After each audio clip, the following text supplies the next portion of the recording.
তারা দুইটা পলিসি গ্রহণ করেছে। এক হচ্ছে কাটা দিয়ে কাটা ফোয়া, আর একটা হচ্ছে মুসলিম যুবককে নৈতিকতা ধ্বংস করে দেওয়া। কাটা দিয়ে কাটা ফোয়া মানে মুসলিম দিয়ে মুসলিমকে ধ্বংস করা। ইরাককে বলেছে তোর অস্ত্র দিব, ইরানের উপর হামলা কর। ব্যাপক অস্ত্র দিছে, অস্ত্র দিয়ে হামলা করলো, যুদ্ধ হলো প্রায় 11 বছর। এরপর ইরাকের বলে যে অস্ত্র দিছে, অস্ত্রগুলো ফেরত দে, না হলে তোর উপর আক্রমণ। এবার সাদ্দামকে শেষ করে দিল। মানে দেখে কাটা দিয়ে কাটা ফোয়া, হুজুর দিয়ে শেষ করা। এখান থেকে আমাদের শিক্ষা নিতে হবে। আমি কোরআন এই আরবিটা শেখার জন্য আমি ঢাকা বিশ্ববিদ্যালয়ের ছাত্র ছিলাম, তখন আন্তর্জাতিক ভাষা ইনস্টিটিউট আছে আমার ঢাকা বিশ্ববিদ্যালয়ে। সেখানে আরবি এবং সংস্কৃতি, হিন্দু ধর্ম জানার জন্য আর মুসলমান ধর্ম জানার জন্য আরবিটা শিখেছি। পুরো শিখতে পারিনি, যতটুকু শিখেছি এখনো শিখছি এভরিডে। যত শিখতে যাই তত মনে হয় কি মহাসমুদ্র ইসলাম। আল্লাহু আকবার, কি মহাসমুদ্র, কি মহাসমুদ্র।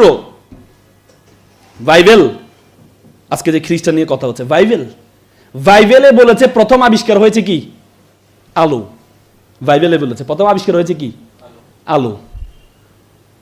আলোকে আবিষ্কার হয়েছে। আর আল্লাহ বলেছে আমি প্রথম আবিষ্কার করেছি। প্রথম দিন কি? শুক্রবারে কি তৈরি করেছি? শনিবারে কি বানিয়েছি? পৃথিবী তৈরি করেছি। দ্বিতীয় দিন আমি যখন পৃথিবীটা কম্পন শুরু করেছে, আলাম নাজআল আরদা মিহাদা, আমি পৃথিবীকে কি করি নাই? সমতল করি নাই। ওয়াল জিবালা আওতাদা, আর আমি যখন কম্পন শুরু হয়েছে তখন জিবাল পেরাক স্বরূপ কি করেছি? পাহাড়কে বসিয়ে দিয়েছে। তার মানে দ্বিতীয় দিন পাহাড় তৈরি করেছেন, তৃতীয় দিন সূর্য চন্দ্র তৈরি করেছেন। আর ওরা বলে আলো। বর্তমান বিজ্ঞান বলে আমরা যে আলো পাই এটা সূর্য থেকে পাই। কোরআনে সূর্যকে বলছে সিরাজ। কি বলেছে?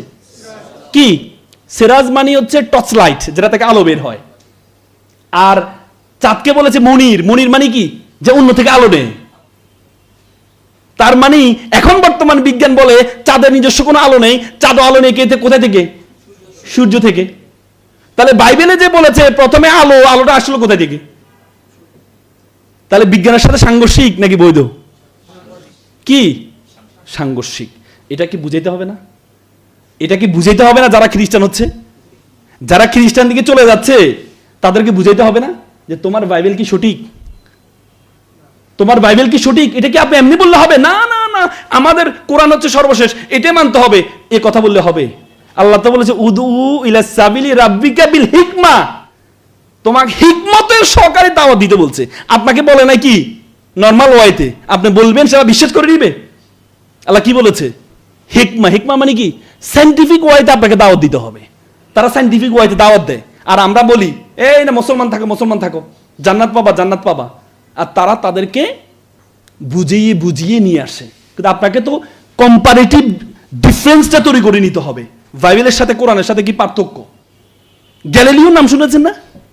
গ্যালিলিও, যিনি সূর্য এই করেছেন, এই থিওরিটা দিয়েছেন, তিনি গ্যালিলিও 1662 সালে তিনি প্রথম বলেছেন, বাইবেলে বলা আছে যে পৃথিবীর চারপাশে সূর্য ঘুরে, পূর্ব দিকে উঠে পশ্চিম দিকে উদয় যায়। তার মানে কি পৃথিবীর চারদিকে ঘুরে। গ্যালিলিও 662 সালে বলেছেন না, পৃথিবী সূর্য চারপাশে ঘুরে। এই কথাটা 1500 আগে কে বলেছে? কোরআনে বলেছে। যখন গ্যালিলিও বলেছেন তখন যারা ক্যাথলিক, যারা ছিল পরিযাজক ছিল, তারা বলেছে ধর্মের বিরুদ্ধে কথা বলেছে। পরে গ্যালিলিওকে গ্রেপ্তার করা হয়। তার একটা স্টোরি অফ মেসেঞ্জার একটা বই আছে, বইটা নিষিদ্ধ করা হয়, তাকে গ্রেপ্তার করা হয়, যাবজ্জীবন তাকে সাজা দেওয়া হয়। যাবজ্জীবন সাজা দেওয়ার পর ওরে মেডিকেল ক্লিনিকের মাধ্যমে হত্যা করা হয়।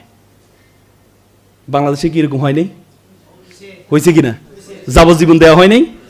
হ্যাঁ, আল্লামা দেলোয়ার হোসেন সাঈদীকে যাবজ্জীবন দেয় নাই। তাকে যখন প্রথম গ্রেপ্তার করছে কিসের কারণে বলেন তো? প্রথম মামলাটা কি হয়েছে? ধর্মীয় অবমাননা, কোরআন অবমাননা। যিনি কোরআনের করেন ওনাকে দিয়ে। তার মানে দেখেন দেখেন তাদের সাথে আপনি মিলান, যুগ যুগ ধরে মিলান। পরবর্তীতে 1992 সালে ভ্যাটিকান সিটি, পোপদের যে রাষ্ট্র আছে ভ্যাটিকান সিটি, সেই ভ্যাটিকান সিটিতে বলেছে, তারা বলেছে, পোপ বলেছে যে গ্যালিলিও ঠিক ছিল। এই জন্য গ্যালিলিওকে রাষ্ট্রীয় সম্মান দেওয়া হয়েছে এবং তার বইকে বৈধ ঘোষণা করা হয়েছে। কত বছর পরে? কত বছর? কত বছর পরে? শত শত বছর পরে। তার মানে আপনাদেরকে এই পার্থক্যগুলো তাদেরকে বুঝাইতে হবে। আপনি যতই কান্নাকাটি করেন এখানে আসি যে আপনারা এদেরকে বুঝান বুঝান বুঝান, না, অভাবে স্বভাব নষ্ট আমরা বলি কিনা? আল্লাহ রাসূল বলেছে কাজ আল ফাকরু ইয়াকুন আল কুফরান, মানুষের দারিদ্রতা মানুষকে কি করে, মানে কুফরের দিকে নিয়ে যায়। আল্লাহ রাসূল সবসময় একটা দোয়া পড়তেন, আউযুবিল্লাহ মিনাল কুফরি ওয়াল ফাকরি, মেবি ফিকরি, হাদিসে আছে, ভুল হতে পারে, যে আমাকে কুফরি থেকে এবং ফকির হওয়া থেকে আমাকে কি করিও তুমি, হেফাজত করো, আল্লাহ রাসূল বলতেন নাকি। তার মানে এই যে যারা আজকে মুসলমান থেকে খ্রিস্টান হয়ে যাচ্ছে, তারা কেন হচ্ছে? অভাবের কারণে। অভাবের কারণে আজকে আমাদের মিডিল ইস্টে যে কোটিপতি, হাজার হাজার মিলিয়ন মিলিয়ন ডলার আছে মুসলমানদের, তারা হচ্ছে এটা নিয়ে কি ভোগ বিলাসে আছে। আর খ্রিস্টান মিশনারিগুলো, আমি আপনাদেরকে বলেছি, আমি আজকে ডিফারেন্ট ওয়েতে আপনাদেরকে বলেছি, আমি আলোচনা করব। আজকে বাংলাদেশ পৃথিবীর রাজনীতির একটা ফ্যাক্ট হয়ে দাঁড়িয়েছে। আপনি বলবেন এই ছোট্ট দেশ, এই ছোট্ট বাংলাদেশ, আমি বলি ছোট্ট বাংলাদেশ। আমি ব্যাখ্যা দিচ্ছি আপনাদেরকে। আপনারা জানেন 1945 সালে দ্বিতীয় বিশ্বযুদ্ধ হয়। 1945 সালে দ্বিতীয় বিশ্বযুদ্ধ হওয়ার পরে দেখেন, তখন ইউরোপ থেকে এটাকে বলে হচ্ছে ইস্ট ওয়ার্ড শিফট, মানে পূর্বের দিকে ধাবিত হওয়া। ইস্ট ওয়ার্ড শিফট মানে পূর্বের দিকে ধাবিত হওয়া। আপনি দেখেন 1945 সালে সুপার পাওয়ার কে ছিল? পরে রাশিয়া। রাইজিং পাওয়ার ছিল আমেরিকা। তারপর তাদের মধ্যে কোল্ড ওয়ার হয়, এবং দেখবেন আপনি আমেরিকার যত গাটি, ন্যাটো ট্যাটো সব কিছু কোথায়? ইউরোপে ছিল। তখন ন্যাটো তৈরি করেছে। ন্যাটো মানে কি? আমার উপর আক্রমণ করলে তোমরা সবাই মিলে কি আমেরিকাকে কি করবা? রক্ষা করবা। ন্যাটো তৈরি করেছে। 1990 সালে যখন সোভিয়েতের পতন হয়, তখন তারা চমৎকার করে আনন্দ করছিল। পৃথিবীর সবচেয়ে বড় রাষ্ট্র, পৃথিবীর জমিনের 1/8 হচ্ছে রাশিয়া। রাশিয়া নিজে একটা মহাদেশের সমান। ইউরো এশিয়া বলে, এশিয়া এবং ইউরোপ জুড়ে, পুরা জুড়ে রাশিয়া। সে রাশিয়াকে হারিয়েছে, তারা ব্যাপক আনন্দ করছে। সেখানে তাদের একজন দার্শনিক ছিলেন স্যামুয়েল হান্টিংটন। তার একটা বই আছে, ক্লাশ অফ সিভিলাইজেশন। তিনি তখন মন খারাপ করে বসে আছে। তখন বললো যে আমরা পৃথিবীর সবচেয়ে বড় রাষ্ট্রকে হারিয়েছি, তোমার মন খারাপ কেন? আমার মন খারাপ হচ্ছে আমাদের পতন অনিবার্য। আমাদের পতন অনিবার্য কাদের হাতে? মুসলিম যুবকদের হাতে। কারণ তারা তো কোরআনকে ব্যাখ্যা করেছে, তারা তো আল্লাহ রাসূলের হাদিস পড়েছে। বলেছে না, খোরাসান থেকে কি আসবে? খোরাসান থেকে একটা কালো পতাকাধারী এসে জেরুজালেম রক্ষা করবে, বলেছে না? তাদের মাথায় ঢুকেছে খোরাসান কোথায়? বর্তমানে ইরানে। জেরুজালেম রক্ষা করবে। তখন তারা চিন্তা করলো আগামীর যে প্রবলেম, এটা আমাদের জন্য থ্রেট হচ্ছে কে? মিডল ইস্ট, এবং ইরান হতেই মিডল ইস্টটা। তখন তাদের ইউরোপ থেকে যত গাটি আছে সব গাটি তারা নিয়ে আসে মিডল ইস্টে, কুয়েতে, ইরাকে, সৌদি আরবে, বাহরাইনে, তারপরে কি সবগুলো গাটি তারা নিয়ে আসছে। কেন? ইরানকে এবং মুসলিম রাষ্ট্র ইরাক এদেরকে ঠেকানোর জন্য।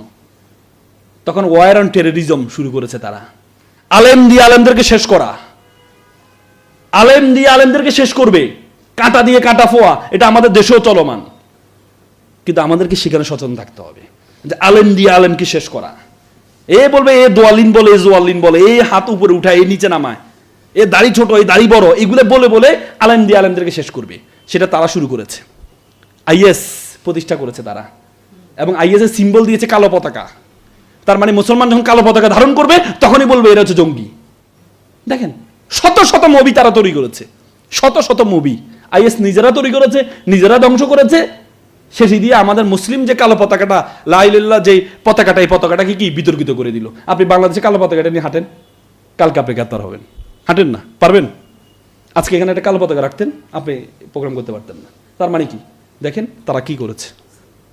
আর দ্বিতীয় হচ্ছে মুসলিম যুবককে নৈতিকতা ধ্বংস করে দেওয়া। ইন্টারনেটকে অ্যাভেলেবেল করে দিয়েছিল, ইন্টারনেটকে অ্যাভেলেবেল করে দিয়েছিল। মুসলিম যুবকরা যখন পর্নোগ্রাফি আসক্ত থাকবে, তখন আর কোরআন হাদিস ভুলে যাবে, তারা কোরআন হাদিস ভুলে যাবে। এজন্য পর্নোগ্রাফিকে আমাদের দেশীয়, পৃথিবীতে 5টি দেশ সবচেয়ে বেশি পর্নোগ্রাফিতে আসক্ত, তার মধ্যে বেশিরভাগই মুসলিম রাষ্ট্র। তার মধ্যে 1 নম্বর হচ্ছে পাকিস্তান, 1 নম্বর হচ্ছে পাকিস্তান। তার মানে আপনি বুঝেন তাদের যে ষড়যন্ত্র শুরু হয়েছে। তার মানে দেখেন, তখন তারা মিডিল ইস্টে চলে আসলো। কোথায় আসছে? মিডিল ইস্টে চলে আসে। মিডিল ইস্ট সব শেষ করে দিছে। শেষ করে তারা দেখলো যে ইরান আমাদের জন্য থ্রেট না, আমাদের জন্য থ্রেট হচ্ছে চায়না। কি চায়না। তখন বলছে যে তাহলে আমাদের যত ঘাঁটি আছে এই ঘাঁটিগুলো মিডল ইস্ট থেকে উঠাইয়া কোথায় নিয়ে আসতে হবে, এশিয়া, সাউথ এশিয়া নিয়ে আসতে হবে। বুঝেন না কথা? বুঝেন না? ইস্ট ওয়ার্ড শিফট, কোথা থেকে? শুধু পূর্ব দিকে আসতেছে। আর আমাদেরকে বলছে কি, আল্লাহ তাআলা বলছে পশ্চিম দিকে যাওয়ার জন্য। আমরা পশ্চিম দিকে যেতে যেতে কাবাঘর পার হইয়া আমেরিকা পর্যন্ত চলে গেছে নাকি? আমাদেরকে বলছে না ওয়েস্টের দিকে যাওয়ার জন্য, পশ্চিম দিকে যাওয়ার জন্য। আমরা পশ্চিম তো গেলাম, কাবাঘর, জেরুজালেম পার হইলাম, কাবাঘর পার হইলাম, পার হইয়া যে আমেরিকার দিকে চলে যাচ্ছি। আজকে যদি কোনো মুসলমানকে বলা তোমাকে আমেরিকার ভিসা দেওয়া হবে, নাগরিকত্ব দেওয়া হবে, মুসলমান তো ছেড়ে দাও, ছেড়ে দিবে। এটাই তো হচ্ছে রোহিঙ্গার এখানে, এটাই তো হচ্ছে রোহিঙ্গার এখানে, যে তোমাকে নাগরিকত্ব কি দেওয়া হবে, আমেরিকার নাগরিকত্ব দেওয়া হবে। তার মানে আমরা যে ওয়েস্টের প্রতি এত ভালোবাসা আসক্ত, আর এটা কাবাঘর পর্যন্ত নাই, চলে গেছে আমেরিকায়, ইউরোপ। বুঝেন নাই? আর তারা আসছে ইস্টের দিকে। তারা দেখলো যে এখানে রাইজিং পাওয়ার হচ্ছে চায়না। চায়নাকে ঠেকাইতে হলে আগে দেখেন, আগের ইকোনমিটা ছিল কি ইকোনমি জানেন? Green economy. আর এখন ইকোনমিটা হচ্ছে ব্লু ইকোনমি, সুনীল অর্থনীতি, সমুদ্র কিন্তু অর্থনীতি। আগে দেখেন বিভিন্ন খনিজ পদার্থ মিডল ইস্টে পাওয়া যেত, আর এখন বলে সব সমুদ্রে পাওয়া যায়। এখন সব কি সমুদ্রে পাওয়া যায়। Indo Pacific region, Indian ocean, Pacific ocean, এর মাঝামাঝি একটা রাষ্ট্র আছে, একটা সাগর আছে, উপসাগর আছে, নামটা কি জানেন? বঙ্গোপসাগর। ইন্ডিয়ান ওশান, প্যাসিফিক ওশান, এর মাঝামাঝি একটা সাগর আছে, বঙ্গোপসাগর। এই বঙ্গোপসাগরের নিয়ন্ত্রণ যার হাতে থাকবে, সে পরবর্তীতে পৃথিবীর কি হবে? সুপার পাওয়ার হবে। আমেরিকা কি চিন্তা করলো? এই অঞ্চলে তো কোনো খ্রিস্টান রাষ্ট্র নেই, আছে? এই অঞ্চলে কোনো খ্রিস্টান রাষ্ট্র আছে? সাউথ, এই দক্ষিণ পূর্ব এশিয়া কোনো খ্রিস্টান রাষ্ট্র আছে?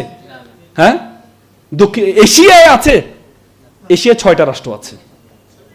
ফিলিপিন খ্রিস্টান রাষ্ট্র, আমাদের আসিয়ানের ভুক্ত। তারপর রাশিয়াকে যদি এটা ইউরো এশিয়া বলা হয়, জর্জিয়া, আর্মেনিয়া, এগুলো খ্রিস্টান রাষ্ট্র। কিন্তু তারা ইন্দোনেশিয়া, পৃথিবীর জনসংখ্যার দিক থেকে সবচেয়ে বড় রাষ্ট্র, মুসলিম রাষ্ট্র ইন্দোনেশিয়া, 17,000 দ্বীপ নিয়ে যে রাষ্ট্রটি গঠিত, আমি গিয়েছিলাম যেখানে, সে রাষ্ট্রটায় তারা একটা পূর্ব তিমুর একটা রাষ্ট্রকে খ্রিস্টান রাষ্ট্র বানায় ফেলছেন। কারণ মুসলিম বড় রাষ্ট্র, এখানে তাদের খ্রিস্টান ঘাঁটি লাগবে, বানায় ফেলছে। তাদের আরেকটা চক্রান্ত শুরু হয়েছে, ইন্ডো প্যাসিফিক রিজিয়নের মাঝ বরাবর পার্বত্য চট্টগ্রাম, রাখাইন এই অঞ্চলটাকে নিয়ে একটা খ্রিস্টান রাষ্ট্র বানাবে। কি রাষ্ট্র বানাবে? খ্রিস্টান রাষ্ট্র বানাবে। এই খ্রিস্টান রাষ্ট্র বানাইলে 2 কাজ।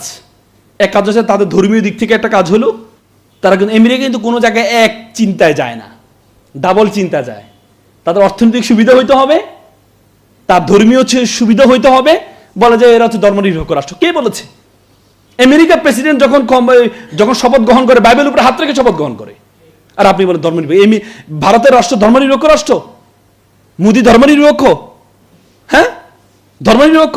এটার মধ্যে ভণ্ডামি আর কিছু আছে? কয়টা বলে ধর্মনিরপেক্ষ? পুরা জিনিস চলে হচ্ছে এই ধর্মের উপরে। কয়টা ধর্মনিরপেক্ষ রাষ্ট্র আমাদেরকে ধর্মনিরপেক্ষ শিখায়। তাদের প্রত্যেকটা চিন্তা থাকে এটা। তখন তারা চিন্তা করলো রাখাইন অঞ্চলে, দেখেন রাখাইন অঞ্চলে তারা কি করলো। রাখাইন অঞ্চলে মায়ানমারের যে গভর্নমেন্ট, এই গভর্নমেন্টটাকে কার নিয়ন্ত্রণে চলে? চীনের নিয়ন্ত্রণে চলে মায়ানমারের গভর্নমেন্টটা, যেটাকে জান্তা বাহিনী বলে। এরা চলে কোথায়? চীনের। কিন্তু রাখাইনের যে আর্মি, রাখাইন আর্মি, এটা চলে হচ্ছে আমেরিকার নির্দেশ। এই জন্য দেখেন আমাদের রোহিঙ্গারা ফেরত পাঠাতে পারছি না কেন? চায়না দিচ্ছে না। কারণ চায়না একটা 5 লেন তৈরি করেছে, 2700 কিলোমিটার দূরে একটা 5 লেন তৈরি করেছে রাখাইনে। চায়না জানে আমেরিকা অনেক দিন ধরে পার্বত্য চট্টগ্রাম সহ এখানে একটা রাষ্ট্র বানাতে যাচ্ছে, এটা চীনের জন্য থ্রেট। এই জন্য তারা রাখাইনদেরকে, মুসলমানদেরকে পাঠিয়ে দিল, জানা যায় মুসলমানদেরকে টাকা পয়সা দিয়ে এদেরকে খ্রিস্টান বানানো যাবে, এই জন্য ঢুকতে দিচ্ছে না। এই জন্য মুসলিম রোহিঙ্গাদেরকে কি করতে দিচ্ছে না? কোথায় ঢুকতে দিচ্ছে না? আরাকানে ঢুকতে দিচ্ছে না। আর এই দিদি আমেরিকা কি করলো? আমাদের বাংলাদেশকে প্রস্তাব দিছে যে আমি একটা কি জাতিসংঘ একটা মানবিক করিডোর চাই, নাকি দিয়েছে কিনা? মানে কি আমাদেরকে অবাধ রাখাইনে ঢুকার সুযোগ করে দাও বাংলাদেশ। চীনে কি বসে থাকবে? চীন বসে থাকবে? চীন তখন বাংলাদেশের প্রস্তাব দিল যে তোমাদেরকে আমি 3টা হসপিটাল দিব। কয়টা? এত বড় হসপিটাল একটা শহরের সমান হসপিটাল। তার মানে কি আমার এই হসপিটাল তৈরি করতে আমার 10,000 চাইনিজ লোক আসবে। কত? 10,000। তার মানে এই তারা এই 3টা হসপিটাল কোথা কোথা দিতে চায় জানেন? একটা হচ্ছে নীলফামারীতে, ওই চিকেন নেকের পাশে, ইন্ডিয়াকে ঠেকাবে। একটা হচ্ছে চট্টগ্রামে, আর একটা হচ্ছে ফেনীতে, ওই বর্ডারে। বুঝেন? দেখেন, তারাও আপনাকে মানবিক সহযোগিতা করছে কি চিন্তায়? তাদের ভাই বলেন না কেন? আপনি দেখেন নাই আমরা সেন্ট মার্টিনে যখন একটু কথা আসছিল, শেখ হাসিনা বলছে না যে সেন্ট মার্টিন চাইলে আমি কিন্তু ক্ষমতা থাকতে পারি, আমেরিকারে দিয়ে দিলে। আপনি দেখেন কিছুদিন আগে শুনছেন কিনা মিয়ানমারের জাহাজ সেন্ট মার্টিনের আশেপাশে ঘুরঘুর করছে। এটা মিয়ানমারের জাহাজ না তো, এটা চায়নার জাহাজ, মিয়ানমারের নামে। কারণ এটা তাদের সরকার না। বুঝেন নাই কেন? আমেরিকা যেন এখানে কি করতে পারে? আমেরিকা চিন্তা করলো আমি যেহেতু সরাসরি ঢুকতে পারবো না, আমি জাতিসংঘের নাম দিয়ে ঢুকবো, মানবিক করিডোর। বুঝেন নাই? মানবিক করিডোর কি গাজায় দেখছেন? গাজায়, হ্যাঁ, সুদানে দেখছেন? দরফুক যে অঞ্চলে, এটাকে খ্রিস্টান রাষ্ট্র বানিয়ে যাচ্ছে। সুদান আফ্রিকার সবচেয়ে বড় রাষ্ট্র, মুসলিম রাষ্ট্র, যে দক্ষিণ সুদানকে আলাদা করে খ্রিস্টান রাষ্ট্র বানিয়ে ফেলছে। এখন হচ্ছে মূল সুদানের যে সবচেয়ে অর্থনৈতিক অঞ্চল কি নাম? কি? দরফুক। সেটাতে দেখেন নাই এসে কয়দিন দেখেন না মিডিয়াতে? হ্যাঁ, সেটাকে তারা একটা খ্রিস্টান রাষ্ট্র বানাতে যাচ্ছে। তার মানে এবার বুঝেন, আমি যে বললাম আপনাদেরকে আন্তর্জাতিক চক্রান্তে আমরা পড়ে গিয়েছি। এত সহজ। কোন দিকে যাবেন? না চায়না দিকে না আমেরিকা দিয়ে। কোন দিকে যাবেন? ডানে যাবেন না বামে যাবেন? ডানে নাকি বামে? এই জন্য এই অবস্থাকে বাঁচার জন্য মুসলমানদেরকে ঐক্যবদ্ধ হইতে হবে। মুসলমানরা তো সবাই, শেখ হাসিনা তো মুসলমান, ওইরকম ঐক্যবদ্ধ না, আলেম সমাজকে ঐক্যবদ্ধ হইতে হবে।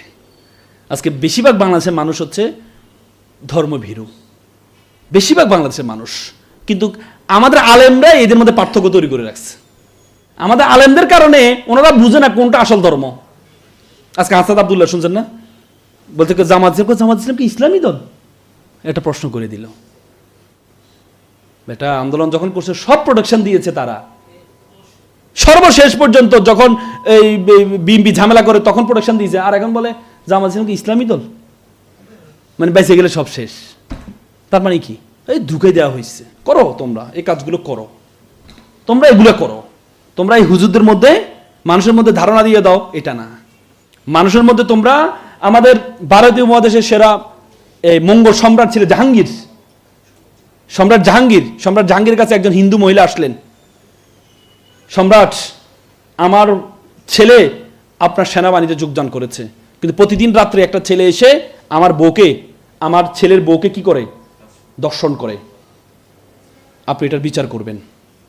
সম্রাট রাতে গিয়েছেন, রাতে গিয়ে বুড়িকে বললেন আমার চোখটা বেঁধে দাও। তারপরে তারে কি করলেন? হত্যা করলেন। হত্যা করার পর চোখটা খোলার পরে মুখটা দেখলেন, এরপর আমাকে একটু পানি দাও, পানি খেলেন। তখন মহিলা বলল আপনি এটা কেন করলেন? তিনি বলেছেন যে আমার রাজপ্রাসাদের পাশে ঘটনা, আমি ভেবেছিলাম আমার ছেলে ছাড়া এ কাজ কেউ করার কথা না, কারো সাহস হওয়ার কথা না। এই জন্য আমি চোখ বেঁধেছিলাম। আমি যখন আমার ছেলেকে মারতে গিয়ে যদি আমি দেখি এটা আমার ছেলে, তাহলে আমি নাও মারতে পারি। এই জন্য আমি চোখটা কি বেঁধে নিয়েছিলাম। তারপর যখন চোখ খোলার পরে যখন দেখলাম আমার ছেলে না, তখনই আমি পানি খেয়ে শুকরিয়া আদায় করলাম। তখন বলছে তোমরা একটা হিন্দু, আমার রাষ্ট্রে তোমরা সবচেয়ে বেশি নিরাপত্তা বোধ করবা। এই জন্য ভারতীয় উপমহাদেশ 700-800 বছর মঙ্গলা সম্রাট শাসন করেছেন। কয়জন হিন্দু থেকে জোর করে মুসলমান বানাইছেন। আর আমরা আজকে হিন্দুদেরকে নিয়ে একটা কথা বললে বলে যাও মা এই তো শেষ, ইসলাম থেকে খারিজ হয়ে গেছে। আল্লাহ রাসূলের একজন খেদমতকারী ছিলেন ইহুদি। বাচ্চারা যখন অসুস্থ হয়ে মারা যাচ্ছিলেন, আল্লাহ রাসূল গিয়েছেন তাকে দেখতে। তখন আল্লাহ রাসূল তাকে অনুরোধ করলেন যে বাবা তুমি পারলে ইসলামটা গ্রহণ করে নাও। শেষ সময় তখন ছেলেটা বাবার দিকে তাকাইলো। বাবা বলছে মোহাম্মদ যেটা আছে সেটা করো। পরে ইসলাম গ্রহণ করেছেন, মারা গিয়েছেন। তার মানে আল্লাহ রাসূল তো জোর করেন নাই। আজকে যদি কোনো আলেম যদি একজন ইহুদি বা কাউকে এভাবে রাখে, আপনি কি বলবেন? হয়তো ইসলাম থেকে খারিজ হয়ে গেছে, কাফের হয়ে গেছে। মানে একটা শব্দ মুখ থেকে বের করলে কাফের বানা দিচ্ছি।